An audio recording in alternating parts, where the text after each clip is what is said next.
Raden Bondan Kejawan dan suksesi Kerajaan Majapahit.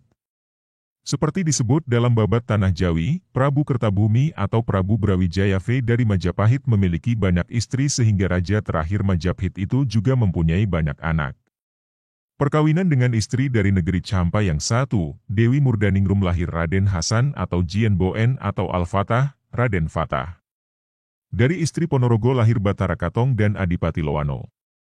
Jadi antara Raden Fatah dengan Batara Katong masih ada garis keturunan seayah. Dari istri Wandan, yang berkulit kehitam-hitaman lahir Ki Bondan Kejawan atau Ki Lembu Peteng atau Ki Ageng Tarub III, dan dari istri Dar Campa kedua, Dewi Andarwati, lahir Raden Panggung, Putri Hadi, dan Arya Gugur. Dari beberapa anak Prabu Brawijaya hanya 2 anak yang mendapat catatan khusus dari beberapa buku babat Tanah Jawi, yaitu Raden Fatah dan Ki Bondan Kejawan. Sebab diramalkan bahwa keturunan anak dari perkawinannya dengan Putri Wandan yang satu itu akan menurunkan raja-raja yang menguasai Tanah Jawa.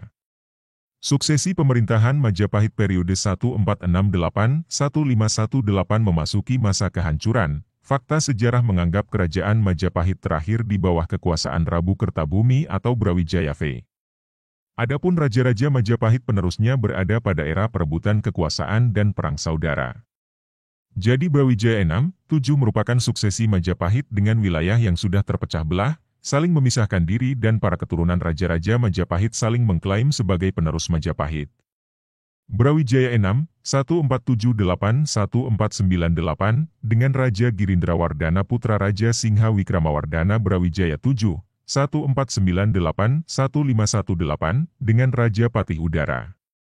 Jaka Tarub adalah salah satu cerita rakyat dari Jawa Tengah yang mengisahkan tentang kehidupan Ki Jaka Tarub yang setelah tua bergelar Ki Ageng Tarub, tokoh legendaris yang dianggap sebagai leluhur raja-raja Kesultanan Mataram, dari pihak putrinya, yaitu yang bernama Retno Nawangsih.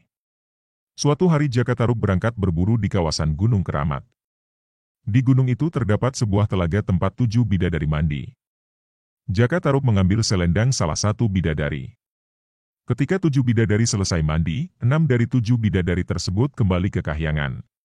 Sisanya yang satu orang bingung mencari selendangnya, karena tanpa itu ia tidak mampu terbang. Jaka Tarub muncul datang menolong. Bidadari yang bernama Dewi Nawangwulan itu bersedia ikut pulang ke rumahnya. Keduanya akhirnya menikah dan mendapatkan seorang putri bernama Dewi Nawangsih. Selama hidup berumah tangga, Nawangwulan selalu memakai kesaktiannya. Sebutir beras bisa dimasaknya menjadi sebakul nasi. Suatu hari Jaka Tarub melanggar larangan Nawangwulan supaya tidak membuka tutup penanak nasi. Akibatnya kesaktian Nawangwulan hilang. Sejak itu ia menanak nasi seperti umumnya wanita biasa. Maka, persediaan beras menjadi cepat habis. Ketika beras tinggal sedikit, Nawangwulan menemukan selendang pusakanya tersembunyi di dalam lumbung. Nawangwulan pun marah mengetahui kalau suaminya yang telah mencuri benda tersebut. Jaka Tarub memohon istrinya untuk tidak kembali ke kahyangan. Namun tekad Nawangwulan sudah bulat. Hanya demi bayi Nawangsih ia rela turun ke bumi untuk menyusui saja. Pernikahan Nawangsih Jaka Tarub kemudian menjadi pemuka desa bergelar Ki Ageng Tarub, dan bersahabat dengan Brawijaya Raja Majapahit. Pada suatu hari Brawijaya mengirimkan keris pusaka Kiai Mahesa Nular supaya dirawat oleh Ki Ageng Tarub. Utusan Brawijaya yang menyampaikan keris tersebut bernama Ki Buyut Masahar dan Bondan Kejawan, anak angkatnya. Ki Ageng Tarub mengetahui kalau Bondan Kejawan sebenarnya putra kandung Brawijaya. Maka, pemuda itu pun diminta agar tinggal bersama di desa Tarub. Sejak saat itu Bondan Kejawan menjadi anak angkat Ki Ageng Tarub, dan diganti namanya menjadi Lembu Peteng. Ketika Nawangsih tumbuh dewasa, keduanya pun dinikahkan. Setelah Jaka Tarub meninggal dunia, Lembu Peteng alias Bondan Kejawan menggantikannya sebagai Ki Ageng Tarub yang baru. Nawangsih sendiri melahirkan seorang putra, yang setelah dewasa bernama Ki Getas Pandawa.